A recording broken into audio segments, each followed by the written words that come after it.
On the 13th of March 2019, delegates to the National People's Congress in Beijing were disturbed by news from Experimental High School No. 7 in Chengdu, the capital city of Sichuan province. Several students at the school had been stricken with severe vomiting and diarrhea after eating in the school cafeteria. Pictures of rotten food in the school kitchen went viral, prompting public demonstrations by angry parents. Their protests threatened the political atmosphere of stability and solidarity that officials had been ordered to maintain during the National People's Congress. In response to the furor, local prefecture officials sprang into action, launching a formal investigation and declaring zero tolerance for any food safety failings. Provincial level officials responded as well, reiterating their commitment to the very strictest measures and summarily dismissing senior leaders of the local Chengdu inspectorate, as well as the school principal. On the 16th, just 3 days after the story first broke, the director of the Office of the Food Safety Committee of the State Council convened a press conference in Beijing to announce a nationwide special enforcement campaign. Local inspectorates across China were ordered to drop everything else they were doing and immediately inspect every single school kitchen under their jurisdiction, from one end of the country to the other. My name is David Demeritt, and this incident illustrates many of the wider difficulties of food safety regulation in China. Difficulties explored in a new paper that my colleagues Dr. Wang, Professor Henry Rothstein, and I, all of us from King's College London, recently published in Regulation and Governance.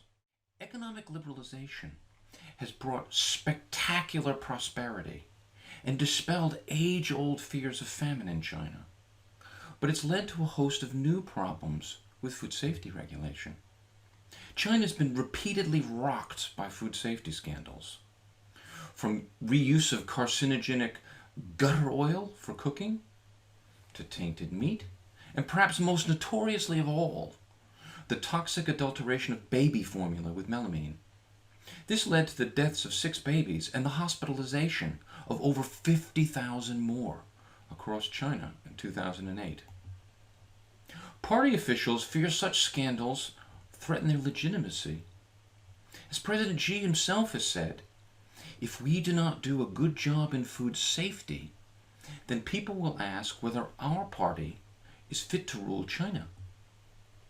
The party state has responded aggressively to food safety problems, repeatedly reforming its regulatory regime, launching nationwide crackdowns, and introducing draconian penalties for non-compliance. At the same time, it's also sought to improve its capacity to regulate by adopting the principles and practices of what has come to be known as risk-based regulation. So, risk-based regulation. Rather than aiming to prevent any and all harms, risk-based regulation aspires merely to optimize their social costs. It does this by using scientific risk assessments to focus control efforts only on those potential harms deemed unacceptable.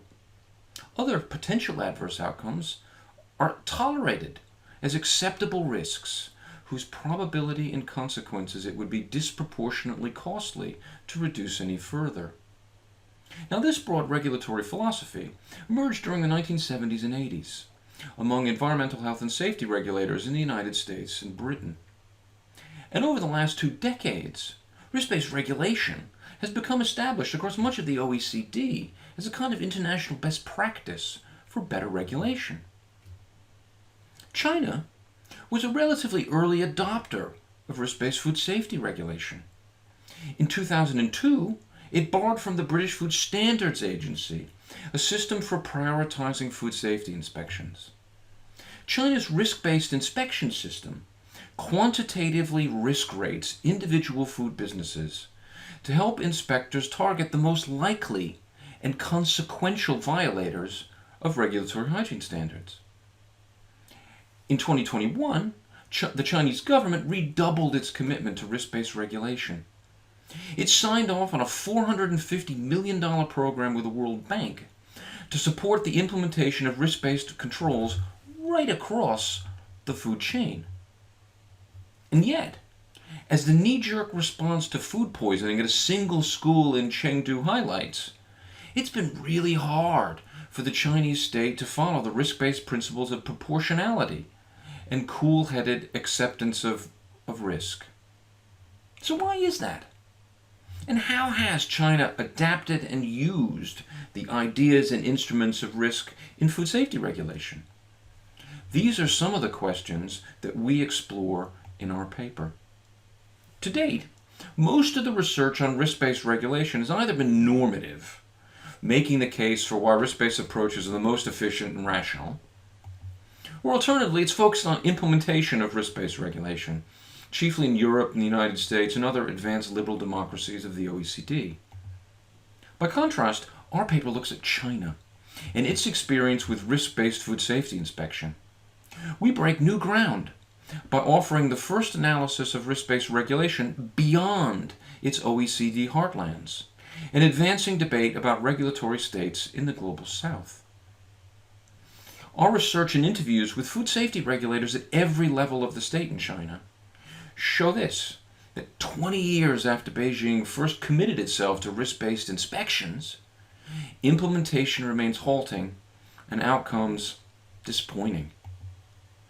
Our finding of pervasive implementation gaps will not be surprising to scholars of China's fragmented authoritarian state.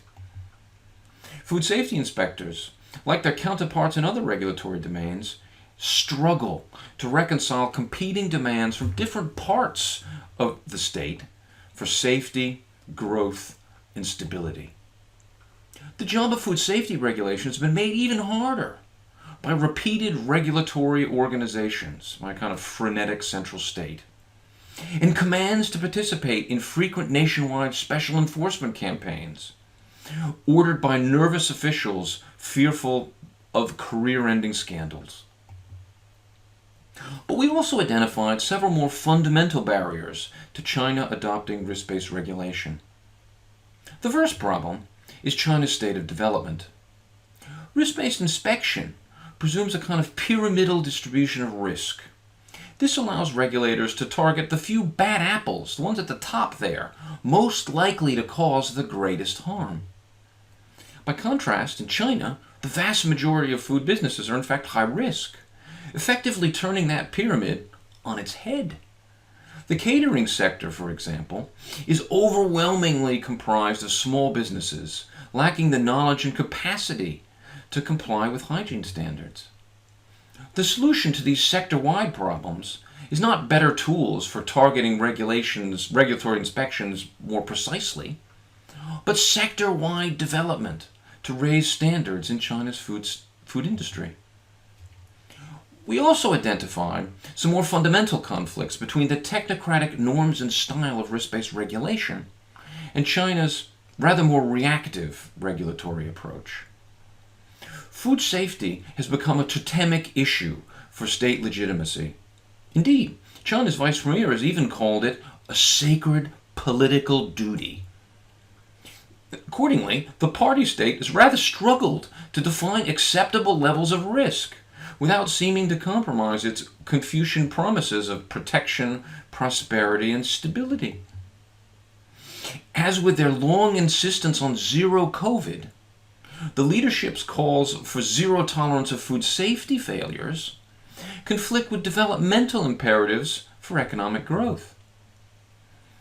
We showed how food safety inspectors resolve this contradiction by turning a blind eye to millions of small businesses struggling to comply with regulatory hygiene standards, scoring non-compliant businesses as high risk rather than fails, since strict enforcement would put them out of business, potentially prompting disruptive protests.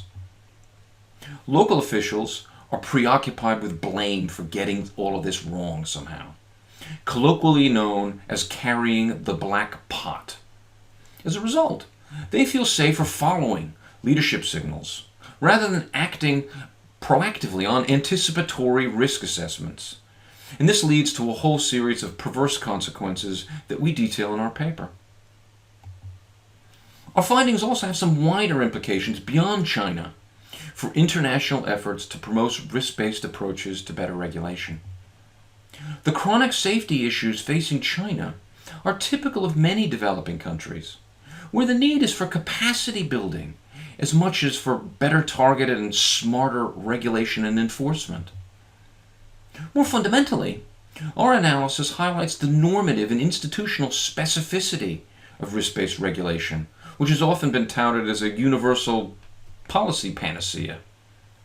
But seen from China, international calls for states to use risk to optimize the social costs of regulation and check state interference with individual liberties can be recognized for the neoliberal project that they are, a project with rather limited traction beyond its heartlands in the Anglo-Saxon world.